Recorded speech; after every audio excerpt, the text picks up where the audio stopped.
Good morning. Today is Thursday, June 12th, 2025. It is approximately 9:50 a.m., and I would like to call this meeting to order of the Cuyahoga County Women's Health Commission. I would ask the clerk to take the roll call, please. Dr. Lauren Bean, Heather Brissett, Present. County Councilwoman Yvonne Conwell, Emily Campbell, Present. Dr. Melanie Golombiewski, Councilwoman Tennille Kaus, Present. Jasmine Long, David Merriman, Present. Dr. Connie Moreland,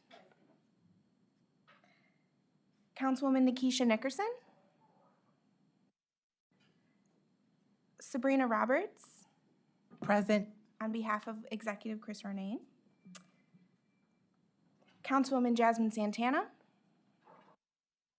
Mayor Kim Thomas. Wonderful. Thank you. Thank you.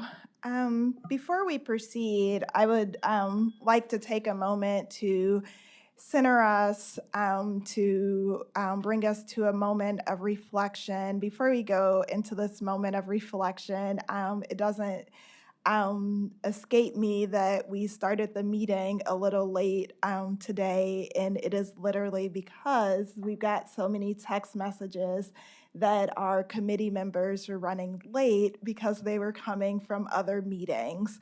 And just the work that this group is doing on this particular committee and the work throughout the community speaks volumes of the dedication to the residents of Cuyahoga County. And so as we take a moment to center ourselves and think about the important work that we're about to embark on and discuss, just a thank you for the work that you have already done today, because it's almost like you've put in a full day of work and it's approaching 10 o'clock. So let's take a moment for reflection and to center ourselves. Thank you.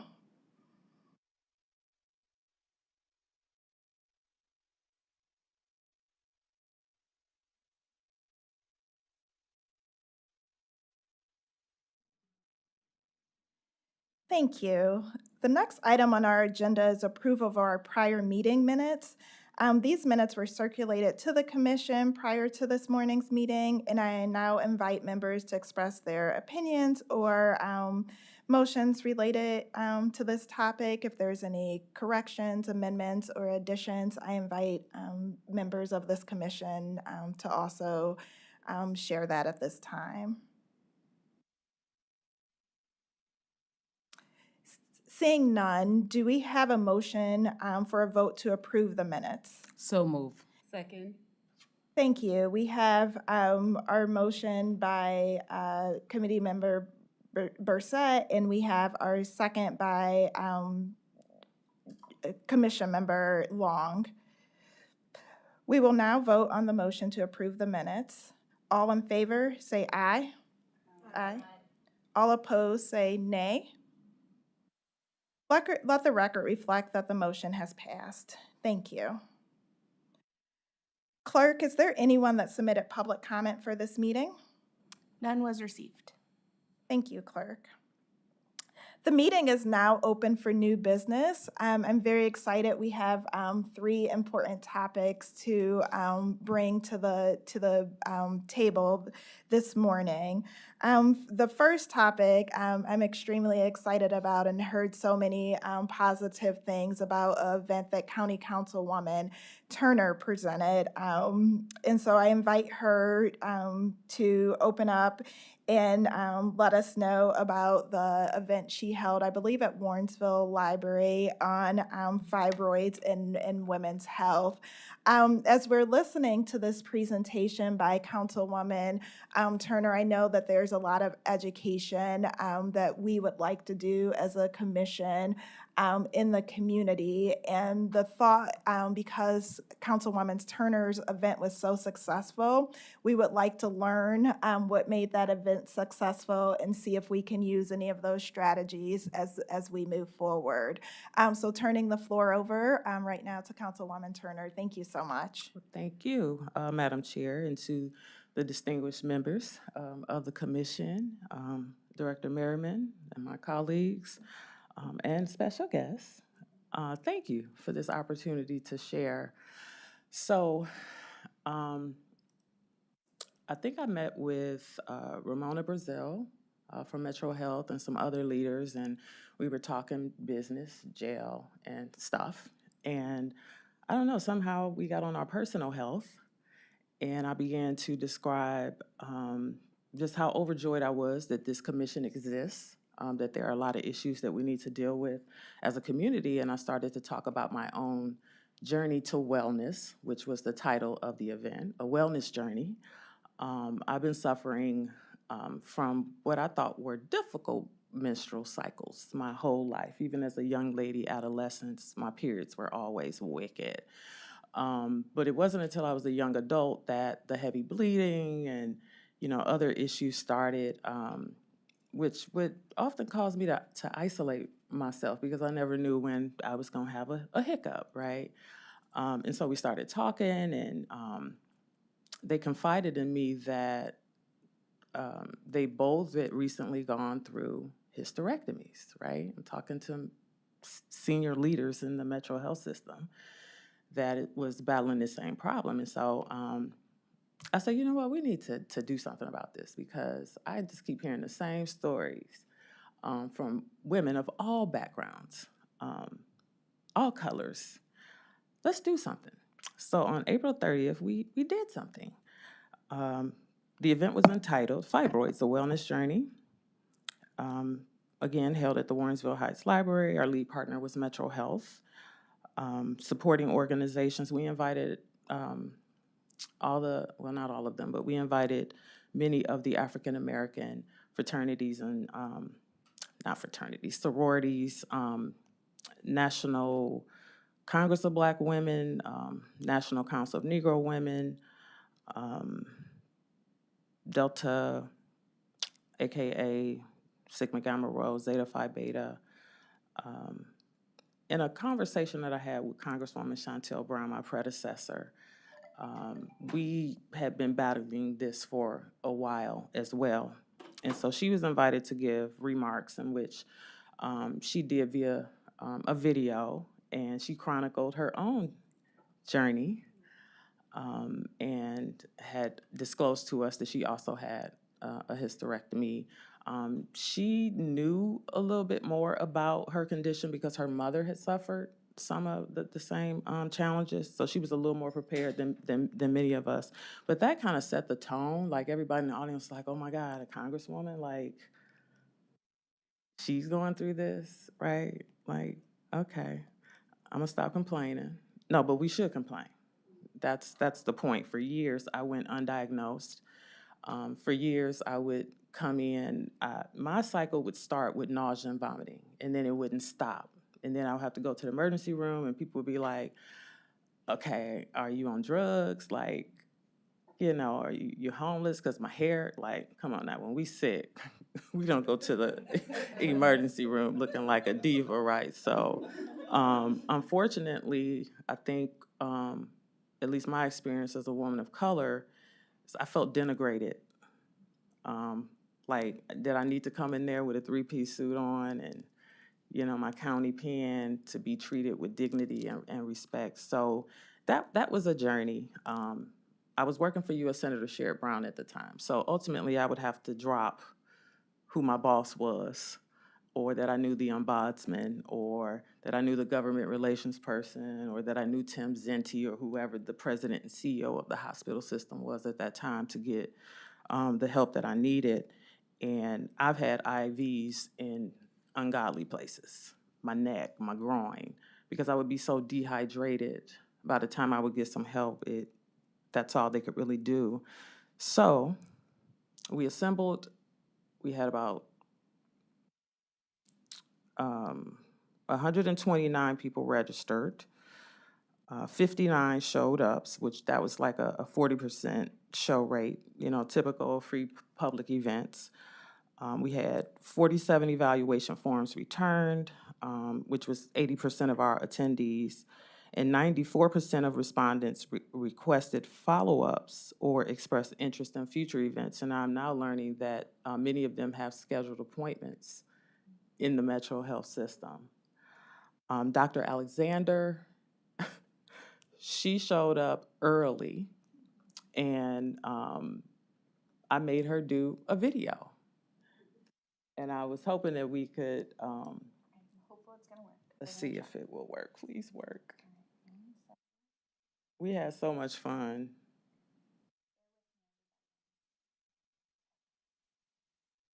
Please, County. If not, I'll show it to you personally. What about the next link?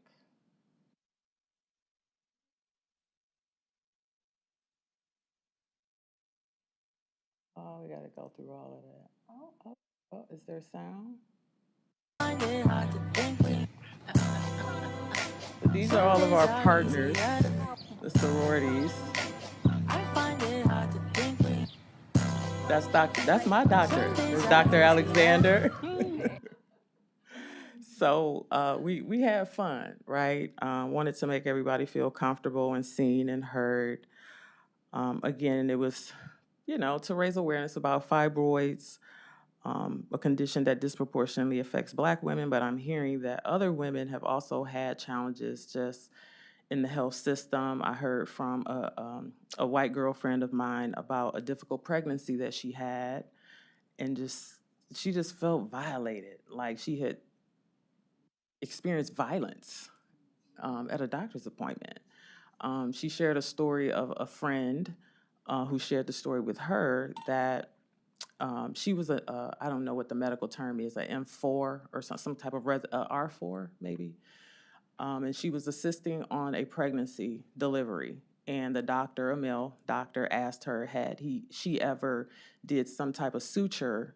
And she said no. And he went back in and he cut the patient deeper. So this resident would have an opportunity to perform this stitch. And so I know that those are probably rare instances. I like to think that, most of us have confidence in our healthcare systems, but it's some rogue folks out there that are doing things like this. And so now more than ever, this commission is so important in helping us to continue this work.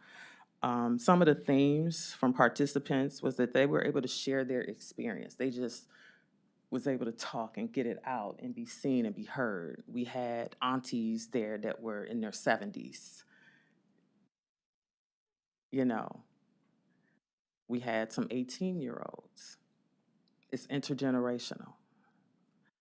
The storytelling was just invaluable. Someone asked me, was I going to document their stories and write a book? I was like, why not? Let's do it, right?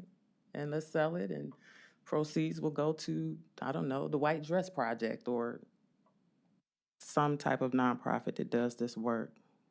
And the storytelling is validation, right? This happened to me. Advocacy and empowerment. They want to see us doing more. They felt empowered when they left there. They didn't want to leave. It was a 2-hour event.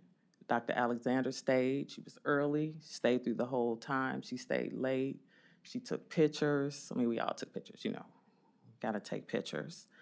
But more importantly, they were there for the support and for the hope that, you know, there would be some solutions. If not them, because it may be too late, but for someone looking for solutions. Some of the feedback: I'm not alone. Your voice is powerful. Me, they said my voice is powerful. Learning the facts. Hopeful for legislation like you fight. Additional topics they wanted to hear about were menopause, mental health, diet, post-surgical care, non-surgical options. Some of the suggested improvements for our event was enhanced audio quality. Our mics was bad. But they definitely wanted continued programming and more support group connections. I think that's something that we could do for them. So this event underscored the need for ongoing community-centered health forums tailored to women of color and all women. The first physician that really explained my condition to me was an Asian male doctor out of Middleburg Heights, Dr.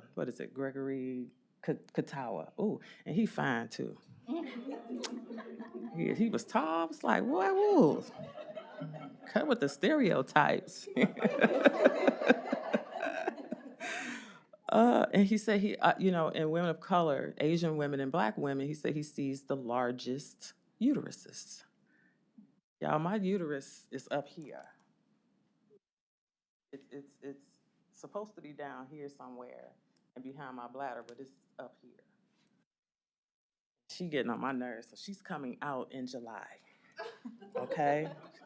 But I need my ovaries. I'm keeping my ovaries because I need it for the hormone regulation. But sister girl is trying to take over my body, so she has to come out. They wanted a follow-up soon, maybe fall of 25, with a focus on fibroids, fertility, and emotional health. I mean, it was like a session that day. Like, literally everybody spoke because everybody had something to say. So, next steps, to engage you guys, gals, and guys. Just figure out what that looks like in terms of a program and design and resource mapping. And I did this mostly for myself because I needed the support. Something that I started to get when I started talking to Congresswoman Brown about it. But when they say, you know, using your seat at the table wisely, it became very real for me. So that is my report, respectfully submitted. Meredith Turner, County Councilwoman, District 9. Thank you.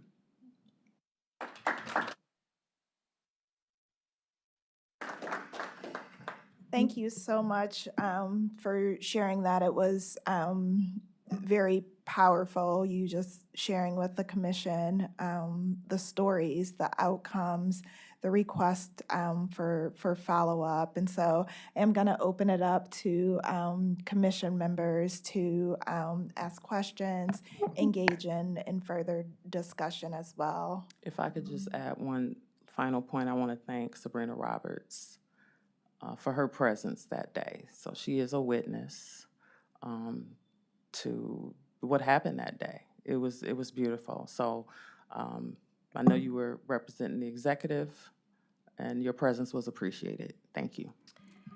Thank you, Councilwoman. First and foremost, yes, I was representing the county executive, but I was also representing myself.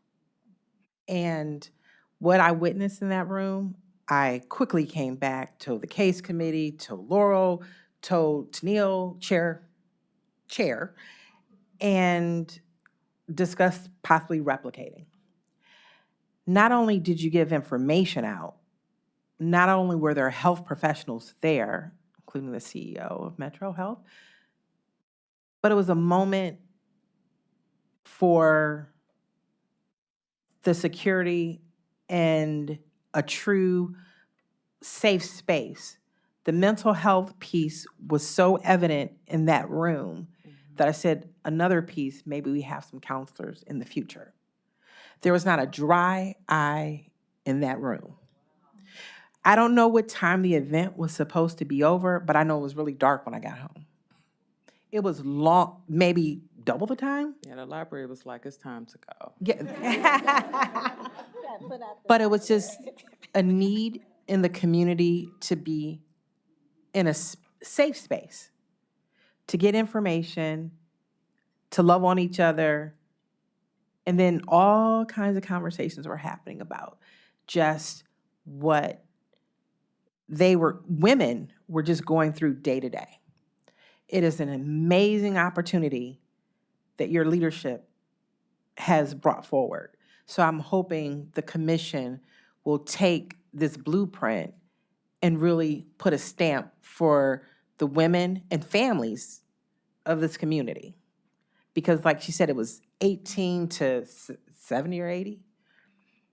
The learning going on between the different age groups was phenomenal. And a lot of the older women were trying to say to the younger women, don't let this be your reality. I don't know if there's a research study that can happen around fibroids in different populations of women, but something's going on. So thank you for your leadership. You're welcome. I forgot to add that it was Dr. Alexander opened up with remarks. She introduced her staff. There was a panel with myself, and get this, my surgeon, my doctor. Like when they asked her, we didn't know that like she was going to be the speaker and that I was doing this, and it's like, oh my God, this is my doctor. Like we know each other. We know each other, right? But that was interesting to the women because me and her, we had a relationship. Like we knew each other. She really knew me, right? And she's going to be performing my surgery. So we were able to talk in a very intimate way. And I felt safe with her. Linda, she was the one that was high-fiving with Dr. Alexander. She was so cute. When I first met her, I said, do you know what you're doing? Like, how many of these have you done? I'm like, no offense, but girl, you look like you're 12. And she's like, oh, Councilwoman, you're so kind. But no, we had a long conversation about her credentials, how many surgeries she had performed, who was going to be in the room, like what did she have to do to prepare. Things that I would have been petrified to ask a physician when I was younger. And I mean like 27, younger, right? So we have to demystify what it means to have a doctor visit, like what is appropriate. So it was just all around just an amazing opportunity. So thank you. Let me add that this is Connie Moreland, Metro Health, and I am OBGYN gynecologist, and I attended the event. I just want to, accentuate what's already been said. Tremendous community spirit was generated there, a lot of generosity of spirit. The women spoke very openly about the trials and the tribulations that they had with fibroids, and they offered encouragement, very gracious, just a swell of energy that was just run with compassion for one another. And yes, Dr. Linda Schibber was there, my colleague from Metro Health. I think one of the things that I want to point out is that it does require quite a bit of expertise and skill and training to perform these very detailed procedures. And we want to educate women and others about fibroids. 70 to 80% of women will have fibroids, more Black women than other women. And we need to spread the information so that we can inspire our young people to pursue careers in medicine, that they have great work ahead of them, and that they can do it, and that they will make strong contributions to the health of women.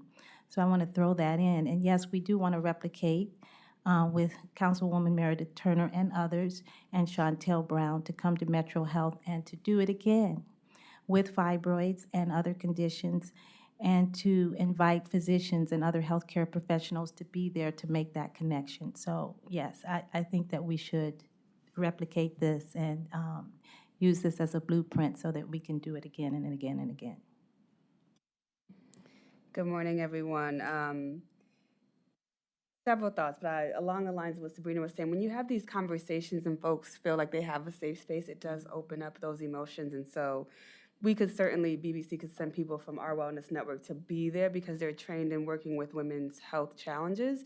Because I had a hysterectomy last year at 34. Very grateful to know that I don't want children, right?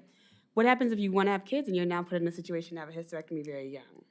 And so it can open up really a lot of wounds for people.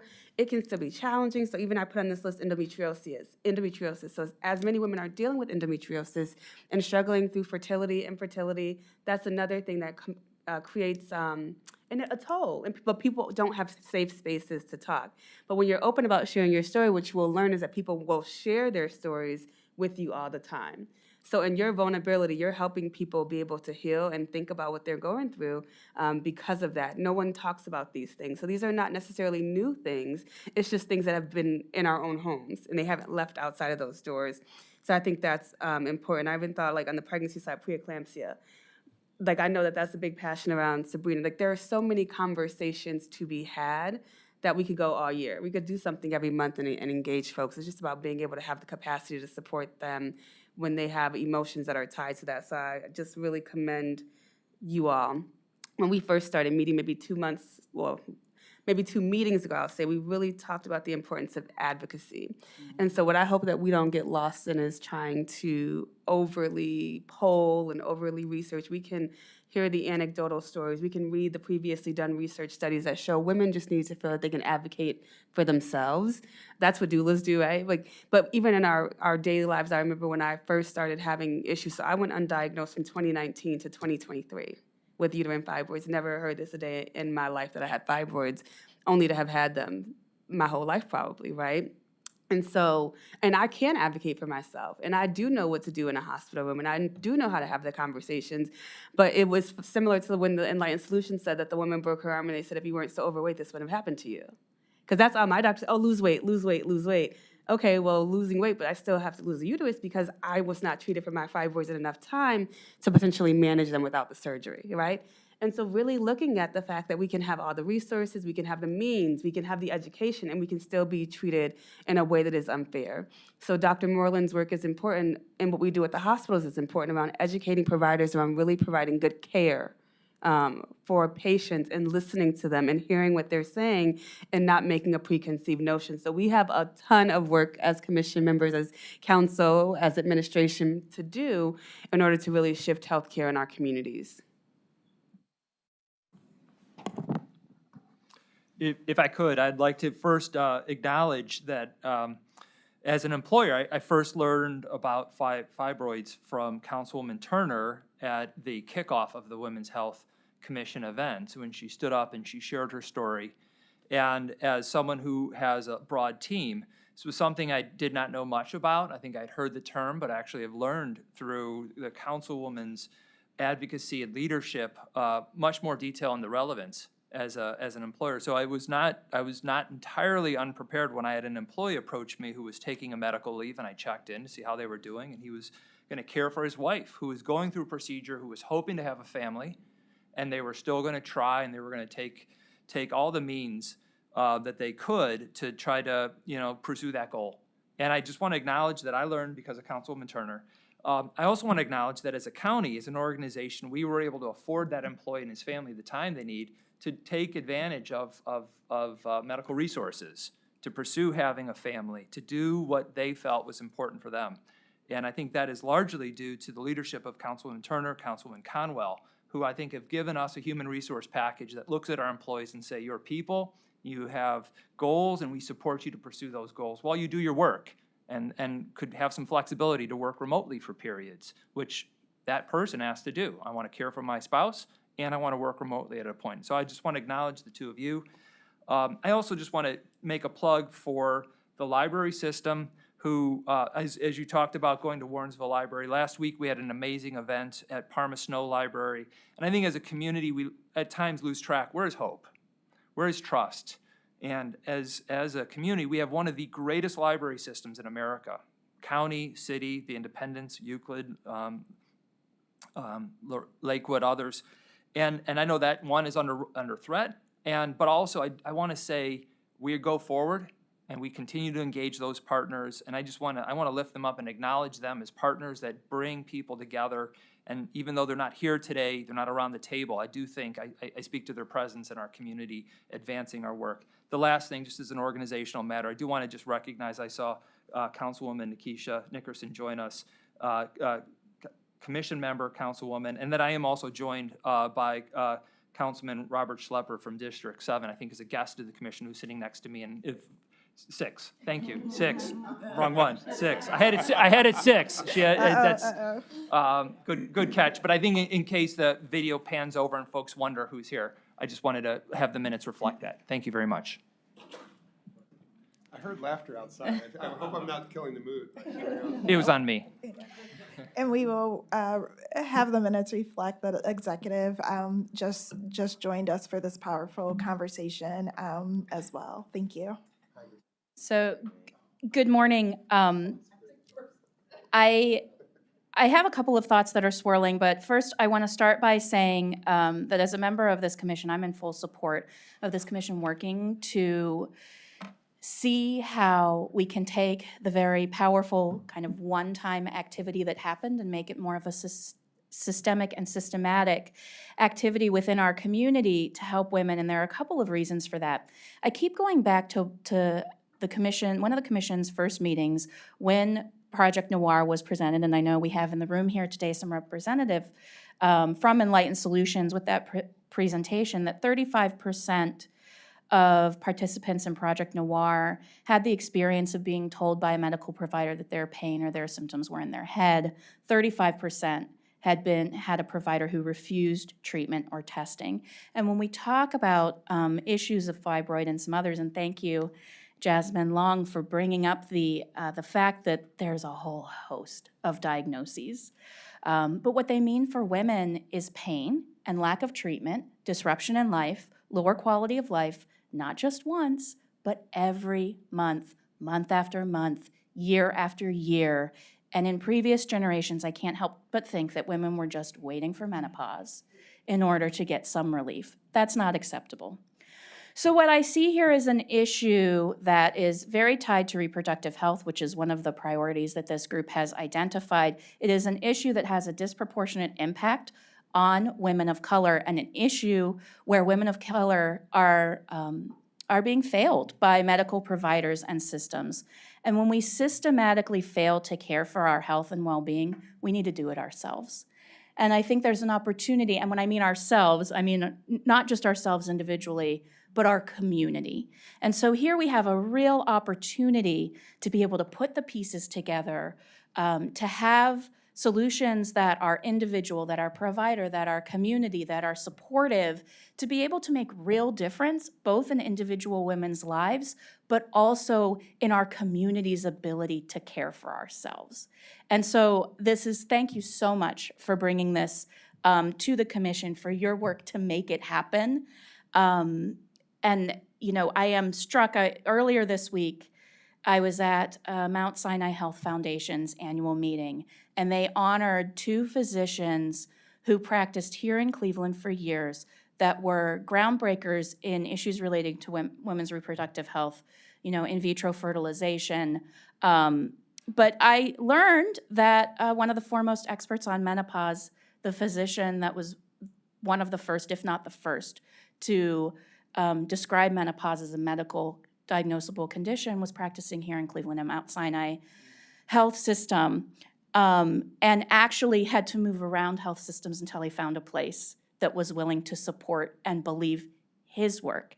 And so if we have a history here in Cleveland and Cuyahoga County of innovation and forward thinking and acceptance of the experiences of women and a recognition that we can do something about it, that I hope we can continue to build on as we move forward on this particular issue. So I'm delighted, and as far as I'm concerned, we can stop talking about possible issues and move forward to action in this one. Thank you. I agree so much. I'm so fired up and excited, and I'm ready to get started. And thank you, Councilwoman, for your transparency. I would say me too. I too had a partial hysterectomy. And as you mentioned, I was waiting for menopause. I think what helped me a lot was the fact that my primary care givers were individuals were African Americans, and they understood me, and they supported me, and they encouraged me. I had a lot of questions that they were able to answer. I was hesitant because I thought, I came in this world as a whole woman. I want to leave as a whole woman, right? And so through that education, I discovered that it was okay to have the surgery. In having the surgery, it's as if I received a whole new life, because before it was being interrupted. You know, I couldn't care for my children properly. My husband had to be picking up the slack. I was expected to be at work. I was struggling with going to work. And when I was at work, I couldn't perform fully. And I'm an avid traveler.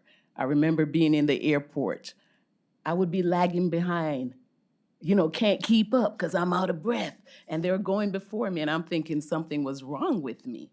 After the surgery, I was a brand new woman. Let me tell you, if I was performing at 25%, I started to perform at 150%. And to know that I am not alone in this struggle makes a world of a difference. So I admire you for your courage to be transparent, to share your experience, to let people know that we are real and we all have similar situation. I also like your demonstration when you got up and demonstrated where your uterus was. But I think more importantly is the fact that you took this movement into the community. You went to where the people were, which makes a difference in making them feel safe, in helping them to understand that even the councilwoman herself have these real issues. So I'm here.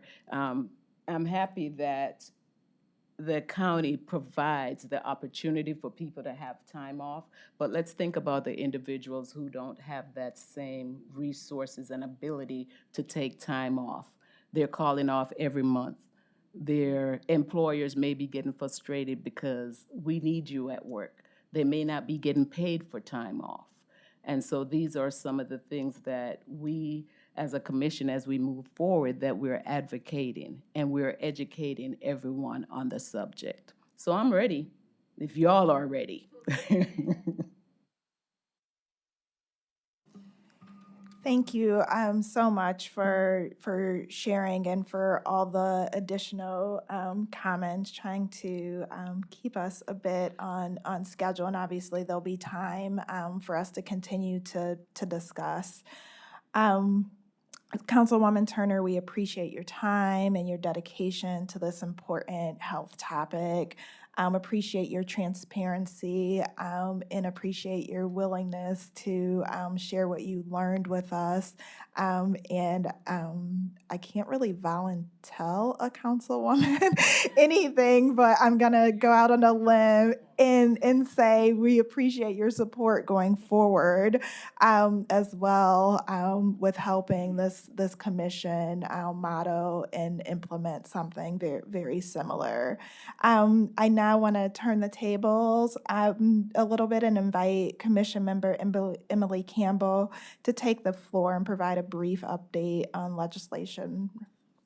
Thank you. Thank you so much. I've been asked to bring forth an update on some of the public policy deliberations that are happening in Washington and Columbus that may in fact affect the work of this commission as well as the people that we're ultimately hoping to serve. So try to do that today. I don't have slides today because things are changing so rapidly that by the time this commission meeting ends, they might be out of date.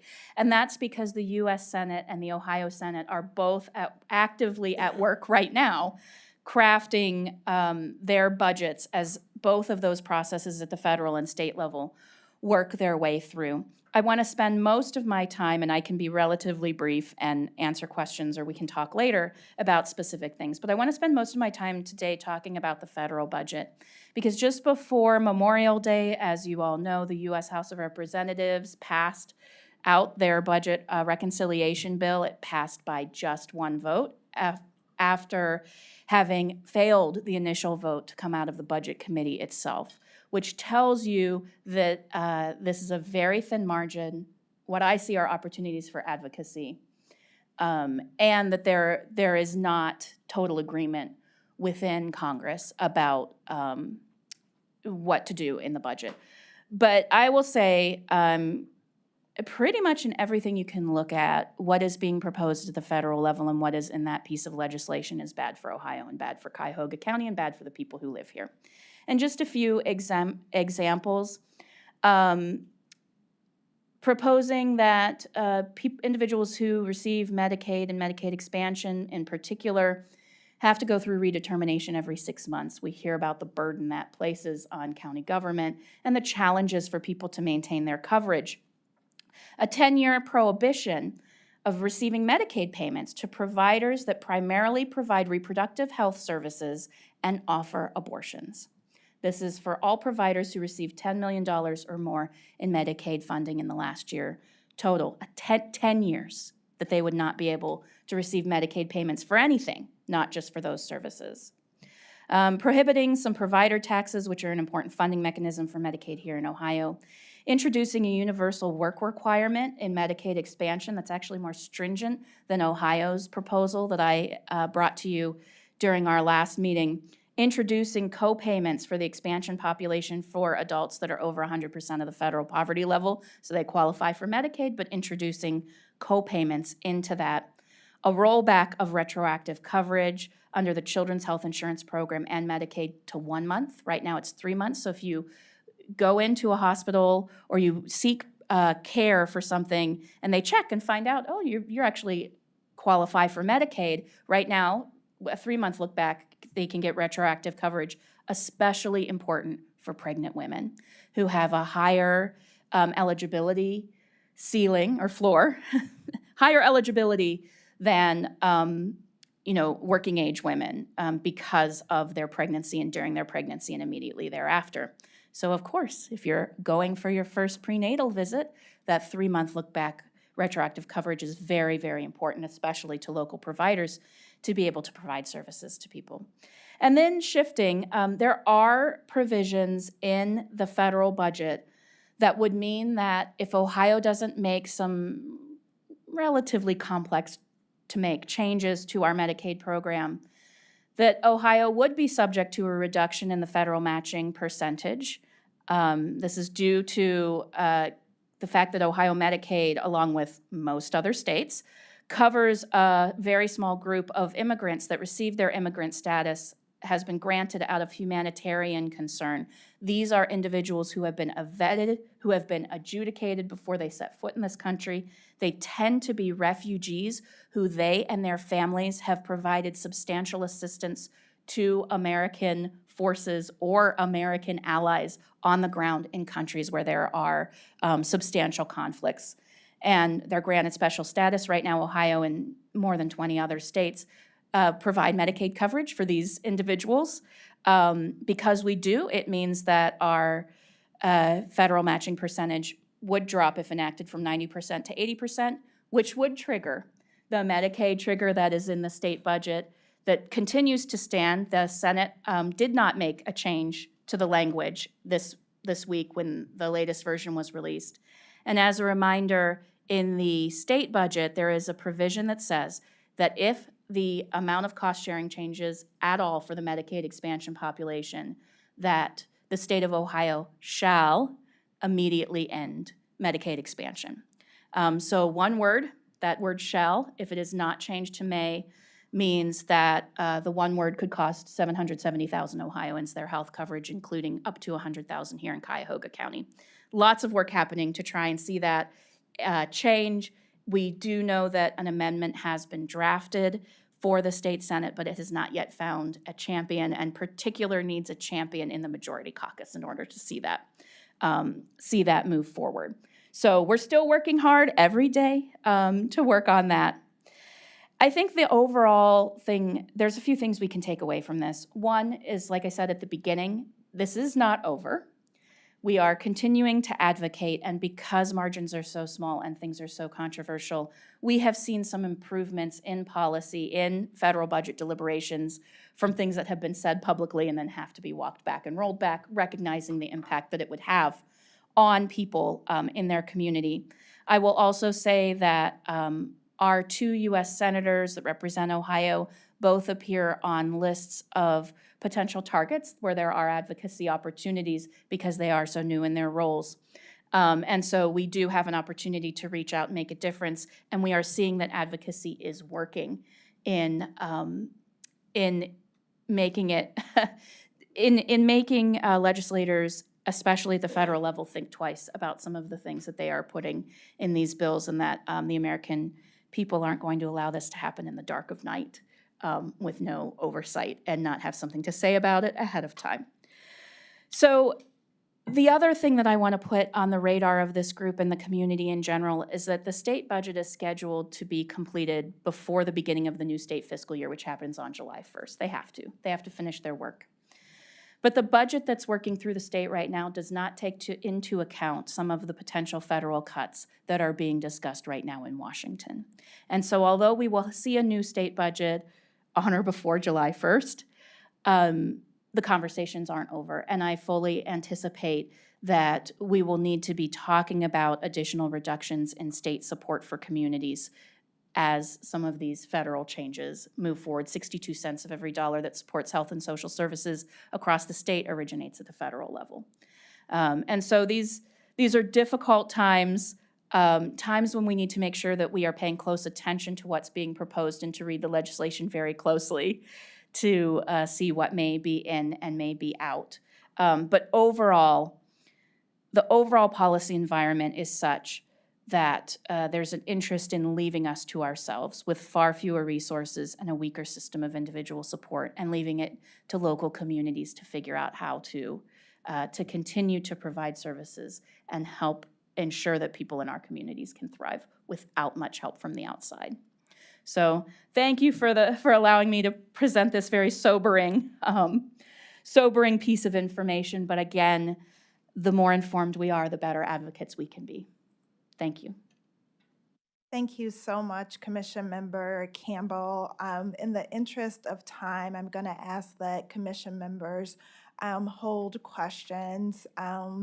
And obviously, you are free to reach out to Commission Member Campbell, and we will have an opportunity in the upcoming meetings to further explore and further discuss as well.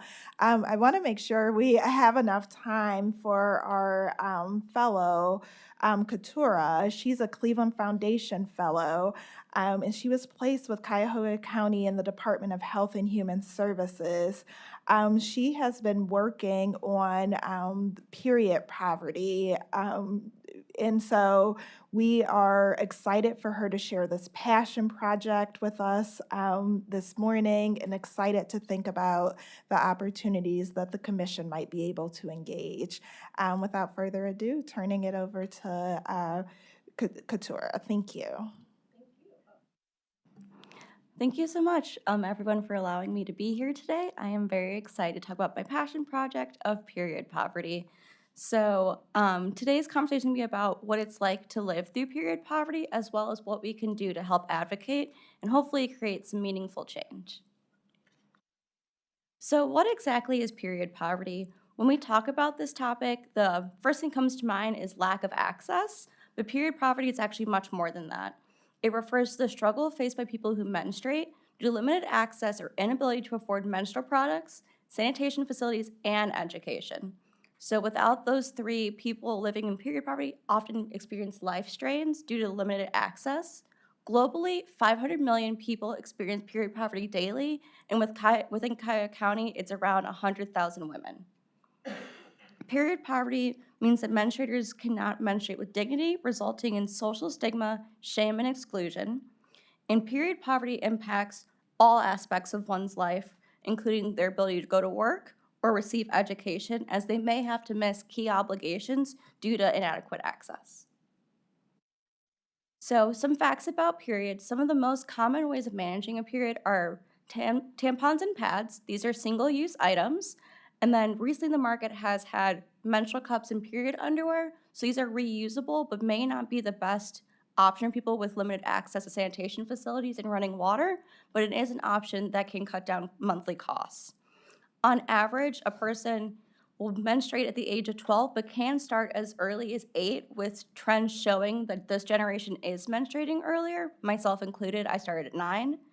And then you go through menopause typically between the age of 45 and 55, meaning you're menstruating for about 40 years of your life at $13.25 a month, totaling $6,360 over your lifetime. The cost can even be higher if you need multiple products to manage your period. Some people may use pads and tampons together. Also, if you have different flow types you need. While some companies have started combining them in one package, it's not the standard, so these variables can add costs. Period poverty is a multifaceted public health and social equity issue, especially for those living in poverty. So low-income individuals and their families are impacted, homeless individuals, students ranging from elementary age to university, those within marginalized communities, people with disabilities, our transgender and non-binary population, as well as those within our incarceration systems. So it's very important for us to think about these groups and how we can intervene. This undermines their dignity and well-being, as well as impacts their workplace participation and long-term social-economic success. So on the right, I have some stories from people. These were collected by a UK charity organization called Bloody Good Period. They fight for menstrual equity and the rights for all that bleed, believing everyone deserves a bloody good period. So on Instagram, they requested people to share their lived experiences from what it's like to experience period poverty. So Trish wrote, "My life changed to the extent that I could not afford pads and not even enough tissue to cover myself. As a woman, I lost dignity. I felt like I was next to nothing. I felt like I didn't belong as a human, as I didn't have a pound to buy a pad." Kat's story is very similar.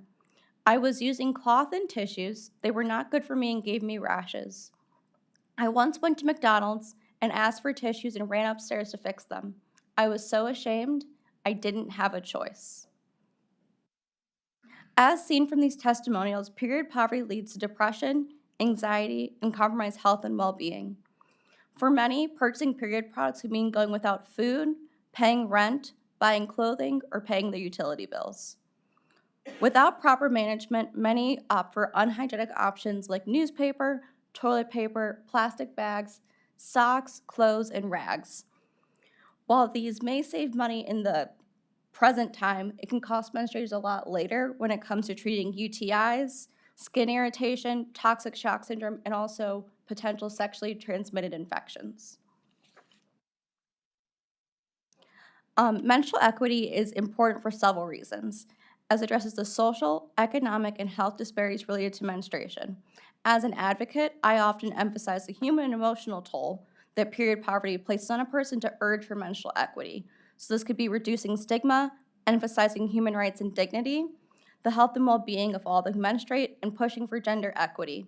However, I recognize some audiences are more persuaded by economic costs and workforce implications, like your ability to be educated, your productivity in the workplace, economic implications, and environmental impacts. So for instance, menstruators experiencing period poverty may miss work or school, reducing their long-term earning potential. Also, there are very few public system programs that cover period products, none in the state of Ohio. Opting for socks, rags, or even using products longer than recommended can lead to preventable ER visits and long-term health problems. and individuals experiencing homelessness or poverty may not be able to attend job interviews or training due to lack of adequate hygiene support. These examples show how period poverty reaches all aspects of a person's life and touches many of our institutions. So here is going to focus more on the students. So this is our elementary to university age students. This graphic was created as a result of a study completed by Thinks in Period in 2021. So 79% of teens feel that they lack proper education in menstrual health, and 83% believe the impact of period poverty is not talked about enough. 84% of teens either know someone or personally have missed school due not having access, and 66%, so 2/3, stated that they don't want to be at school during their period. They feel stressed when they're on their period, and even they feel like their school doesn't care about them if they don't have free products in the restroom. No natural biological function should impact anyone this horribly. The mentioned barriers show that interventions are urgent and necessary. In many schools, students even go to great lengths to conceal their periods, such as waiting for others to flush before opening a pad or relying on their friends to check them for visible leaks. So open discussion and uncensored representation of menstruation will help move law and society in the direction of recognizing the biological needs of approximately half the population. Education ensures that all know the proper way to dispose of period products. For instance, you cannot flush a tampon. I unfortunately learned this the hard way when maintenance would show up every month because my toilet was clogged. So, like me, something I'm so passionate about, I had a lot to learn. And so now, no more clogs and maintenance on my toilet. It also ensures that our public restrooms have sanitary ways to dispose of menstrual products, like the little brown bags you often see. Also, you're supposed to have multiple in that container, so a person can take it and throw away in the large trash can. Some places only have one, so just these little things could help create some norms. Also, the burden of menstruating mainly falls on the menstruator. Education disperses this burden. It also frames menstrual hygiene products as medical necessities and not luxury items. More open and honest conversations can decrease the shame associated with periods, which is very important and the whole thing of my advocacy. So some ways to increase awareness and spread education is by hosting information sessions at community centers or libraries like Councilman Turner did. Using social media is very helpful. I am very Gen Z, so I love social media. And you can reach diverse audiences, communicate initiatives, and share education materials. For instance, like I have my LinkedIn post from last month during Women's Health Month, and I shared that when I'm on my period, I fight societal norms by carrying my product boldly around the office. It is a small act, but I believe if you see anything enough, it'll lose its shock value. Additionally, donation drives are very helpful of collecting products for community members, and then partnerships with government agencies, nonprofits, and advocacy coalitions can sponsor these events that help increase their reach. While there is much more to be done, I think it's important to recognize wins around period legislation. As of April 1st, 2020, hygiene products are no longer taxable in Ohio. Ohio Revised Code states that schools with girls grades 6 through 12 shall provide free products. In 2021, Cleveland City Councilman Jasmine Santana passed an ordinance making period products freely available in city halls, community resource centers, and rec centers. The Ohio Department of Rehabilitation and Correction issued a policy requiring all facilities housing female inmates to provide them with free, unlimited access to hygiene products. Under HB 29, which is currently moving through our General Assembly, it could become law. This just mirrors the variance, but ensures that moving forward, it will stay law and can't be repealed. It also states that period products cannot be used as punishment against inmates, so you cannot withhold products from inmates. It also allows them to take one shower for every day they are menstruating. House Bill 29 passed with 91 yeas on May 28th, which I thought was amazing because that was Menstrual Hygiene Day. Next slide. So advocacy efforts can coincide with Period Poverty Awareness Week, which was May 12th through 18th, or Menstrual Hygiene Awareness Day, which is May 28th. Both occur during May, which is Women's Health Month. Locally, we have Pride Among Daughters and Sisters in the Diaper Bank of Greater Cleveland who can provide access to those in need. I personally serve as a board member of Pride Among Daughters and Sisters. My responsibilities include staffing outreach events, identifying organizations to collaborate with, and tailoring education materials for various audiences. So when we talk to young girls, it's a different conversation than we talk to adults. Ant Flow was created out of Columbus, Ohio. They share information regarding period poverty on social media, host webinars, and provide access to products in public restrooms like across the street at Progressive Field, or whatever direction that is. They are probably more well known for their vending free product dispensers and 100% cotton tampons. And that Alliance for Period Supplies and Period are national organizations that strive to eradicate period poverty and stigma through advocacy, education, and service. So research shows that community-based solutions can be the most helpful as they mitigate the administrative burden, which we discussed very heavily today, that government administrative programs may cause. They also understand the unique needs of the demographic they serve. Personally, as a graduate of CSU Levin College of Urban Affairs program, I really value wraparound services. And so I think that if a person is seeking food, they most likely are going to need assistance for period products. So for the sake of convenience, I think they should be in the same place. So in an effort to expand these services, I offered to host a donation drive with the Hunger Network during Women's History Month.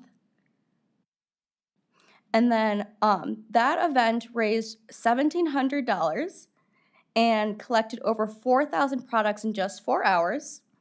The money collected is now used to sustain the efforts, and then we are also trying to see how we can put that QR code back in circulation so people know always that they can donate, but also keeping in mind when you're going to homeless shelters that these are places that most likely will need period products.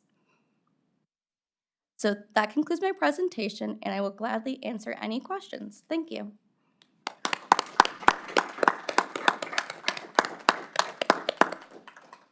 Thank you so much, Keturah, for educating and bringing the information to light. As I sat here after listening to Commissioner Campbell's update, there's still I felt hopeful because I could see Keturah in our seats in the future. And so there is hope, and there's a lot of great work being done, and the future is still very, very bright.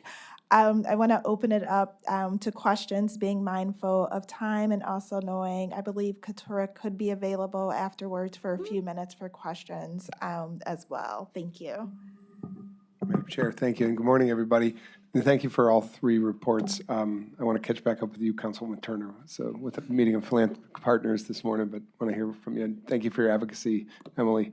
I just want to say to Keturah, we're proud. Thank you, fellow here in our midst, for what you do, and especially going the extra mile to actually find money to put that money where your mouth is and put it out into the public.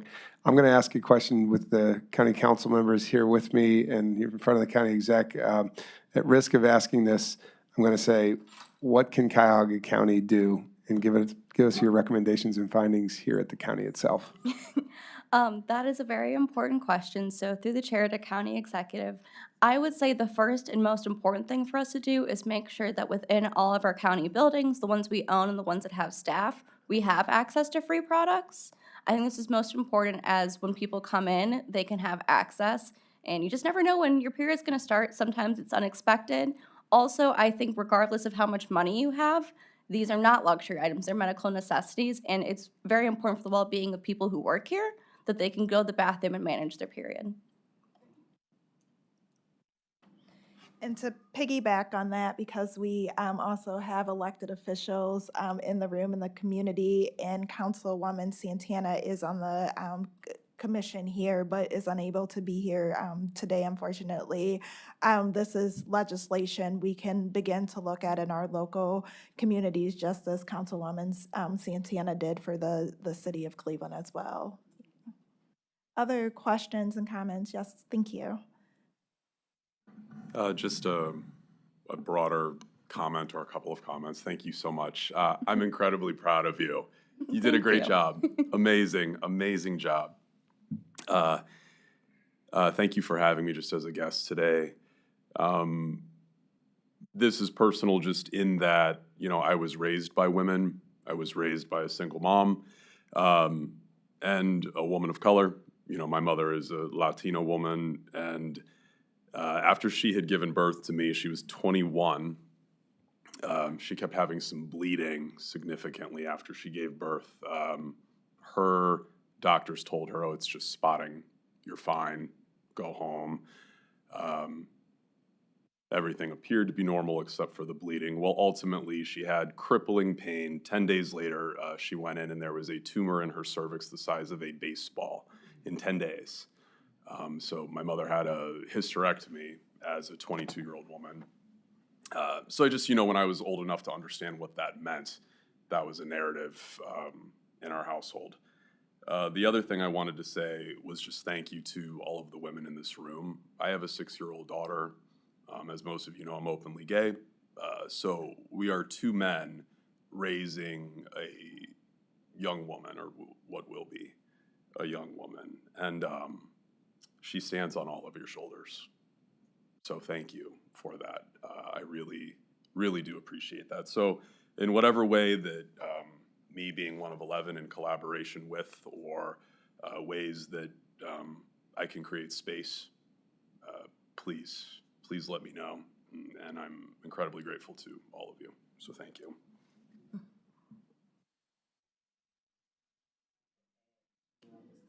Can you, in the mic, thank you, Councilwoman.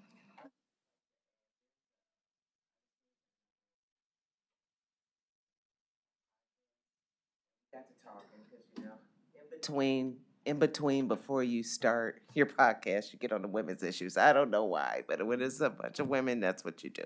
And so she was telling me about a podcast called Period Dot.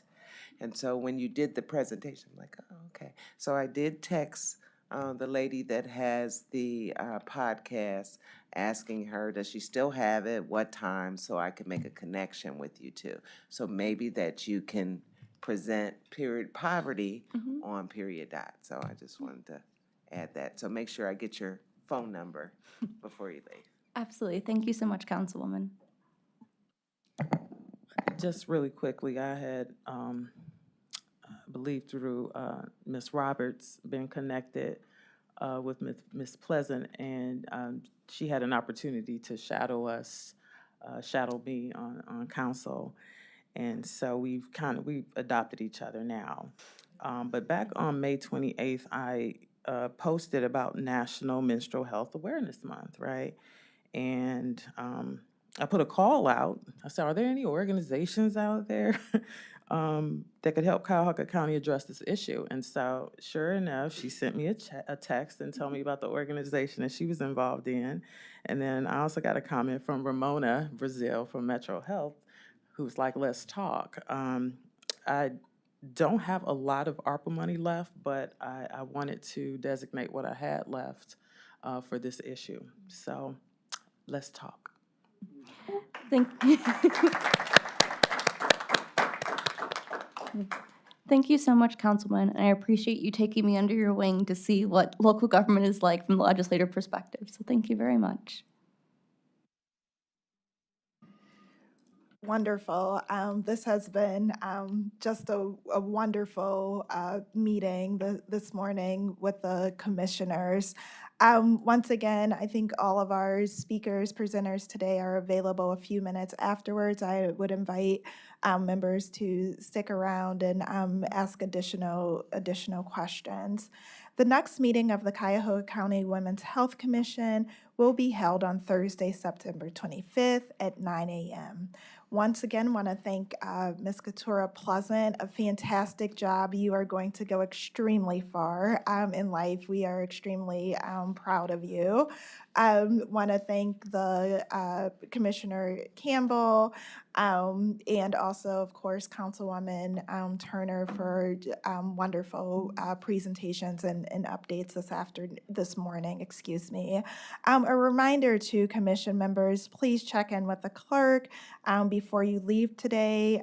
She has a couple questions that we need to get squared away on the books to continue to advance our work. With that being said, may I have a motion, please, to adjourn the meeting? Motion. Thank you. We have a motion and we have a second. Thank you. All in favor? Aye. Any opposition? Let the record show the motion is passed and the meeting is adjourned at 10:56. Thank you and have a wonderful day.